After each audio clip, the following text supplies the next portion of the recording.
So here's quite a revealing story that was sent over to me about a wife who openly admits that she cheated on her husband, and right now her whole marriage is a big giant mess, with the husband obviously pissed off at her, and writing in why she cheated. That's actually the title of it, Why She Cheated, and the amount of entitlement here is just unbelievable. What, again, you can't make this SHIT up, and truth is stranger than fiction, and you're going to see here exactly what many of you guys are well aware of, and the reasoning behind these things, and just hearing her say it is just, well, you'll see in this story here.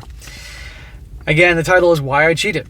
She says, I feel there are two components to the why. First is why I cheated, and the second is why I was able to cheat. She says, why did I cheat? Forgive me for being blunt, but the reason is because I could get away with it. Oh, how nice. I spent months trying to understand what was going on in my head, and when I made that decision, I understand now that there is no other logic here. Well, logic has gone bye-bye with, let's be honest here, all. I've understood now that there's no logic there. No grand why. I did not think about why. I should have an affair the way you or anybody else would. I did not weigh any pros and cons on my husband and the affair partner. I saw the opportunity to do something I saw as fun and exhilarating, and I thought as long as I kept it a secret, nobody gets hurt and there is no harm in it. There you go. She could care less. Here's why you did it. Because you have no respect for your husband. Because you're a liar. You're deceitful. You have no morals. That's why. And obviously the guy you married probably was someone you settled for. Or in your definition is being weak or not meeting your needs. And you use that to justify this. And you wanted the quick thrill. That's what's going on here. It was a selfish choice on all counts, and in my mind, I was not making a choice between my husband and the affair partner. I saw that I could get away with having both, so why not have both? But clearly, there is something wrong with me.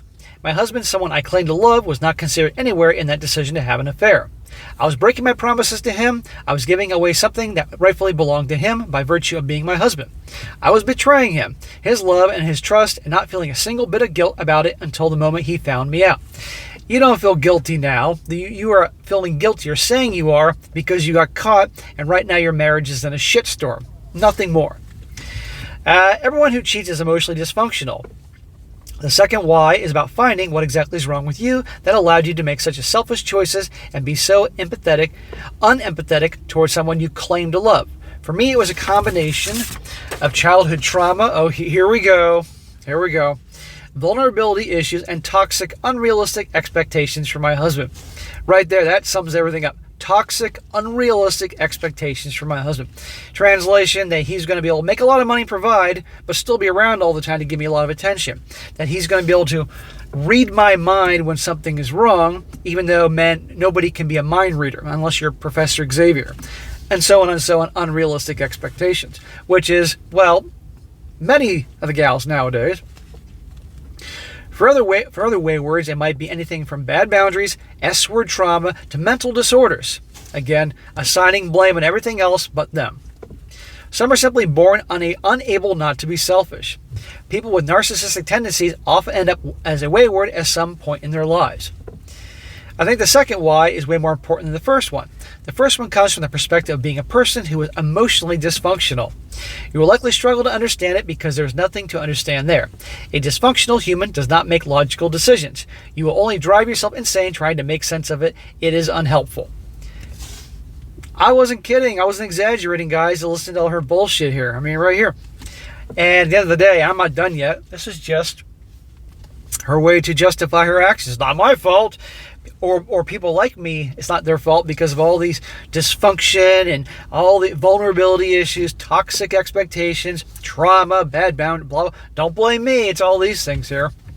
This is why you got to spend years with someone to get to know who they are if you're going to marry them.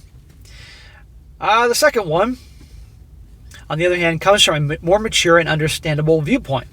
It arises from remorse and a conscious effort at trying to understand and not repeat the same mistakes. It explains why the person reached a stage where they could make these illogical decisions in the first place. This why is helpful because it also tells you that you can do what you can do to avoid making selfish decisions in the future. This is the why you should focus on if you want to be a better person. Lady, I've been doing this for 3 years now. I've done probably about 2,000 videos between all three channels. Also videos I've gotten rid of because I had to in the first channel. That's another story. and live 45 years. There's going to be no changing it. People like this do not change. They will just move on to some other victim, and it's the same thing. Rinse, recycle, repeat. End of story. So guys, that's a quick one. It's not a very uplifting video, obviously, but it shows you the mindset that goes out there and why once a cheater, always a cheater, and people that are narcissists and live for drama, they're not going to change. So just be careful, all you relationship guys, who you get serious with, who you give your heart to. Take your time to get to know your girl before you get serious, especially something like marriage. And always, always keep your eye open for red flags.